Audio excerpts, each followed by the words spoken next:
Hello, I am Sarah Pierson, and I did my career project on physical therapy. Physical therapy is a rehabilitation service that involves the use of exercise to aid in improving patients' health and quality of life by restoring mobility function that has been hindered by impairments. Physical therapists develop a treatment plan that involves providing hands-on care and guided exercises to help achieve the goals of restoring mobility and functionality that is dependent upon examination of the patient. To become a licensed therapist, you must complete an undergraduate school that includes a science necessary courses and an accredited Doctor of Physical Therapy program that adheres to the Commission on Accreditation in Physical Therapy Education. Following completion, the National Physical Therapy Examination administered by the Federation of State Boards must be passed in order to acquire a license to practice. Some states impose extra requirements following license, such as compliance training and background checks. Depending on the state of practice, there are educational requirements for renewal of licensure. Minnesota requires license renewal every 2 years on December 31st. For newly licensed physical therapists, there are optional certifications in specialized areas of practice that require extra training, education, and clinical experience. After gaining experience in the profession and completing a residency program or a certain number of clinical work hours, board certification with the American Board of Physical Therapy Specialties is an opportunity. Geriatrics, oncology, pediatrics, neurology, and orthopedics are among the specialties offered. When I was listing the many abilities needed to be a physical therapist, I observed that there are a number of them. During my informational interview with a physical therapist, a few qualities that stuck out to me were personable, patient, caring, attentive, and communication. For the informational interview,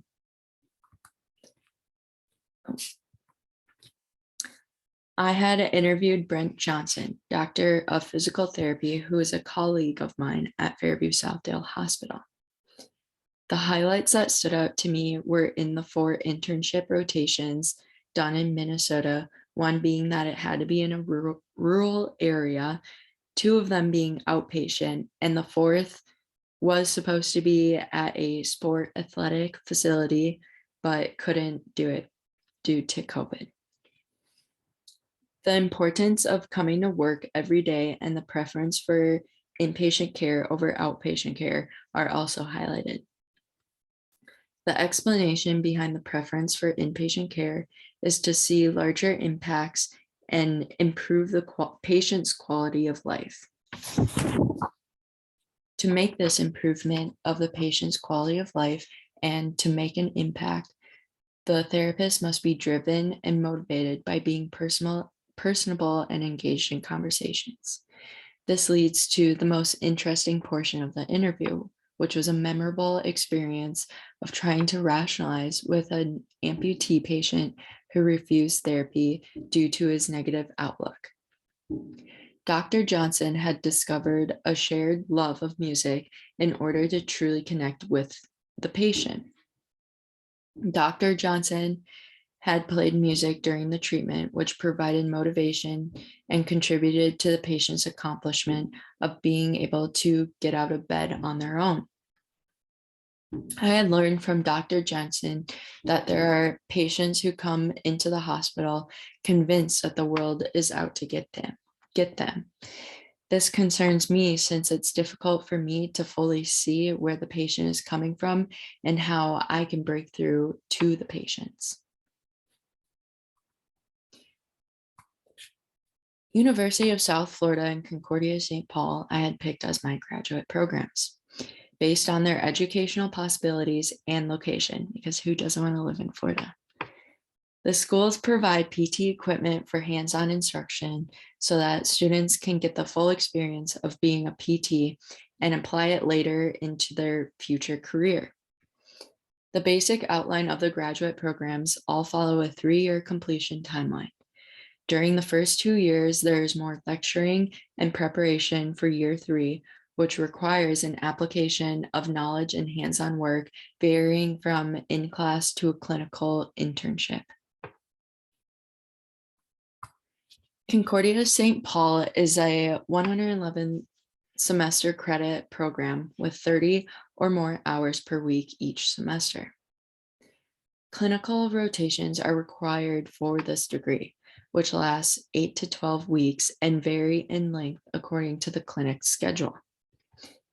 CSP also requires 3 internships, which must be done in the second year of the fall and summer semesters, as well as the third year of the fall semester. During the first year, substantial clinical education is provided to provide a strong foundation in PT clinical practice. At University of South Florida, it offers a total of 120 credit hours with courses like PT Sciences, Practice Solving, Doctoring for PTs, Clinical Education, and Musculoskeletal Clinical being just a few examples. They must complete 3 clinical education internships at various healthcare settings, followed by an evaluation. The faculty of the program requires certification, which consists of 3 tests and a comprehensive practical.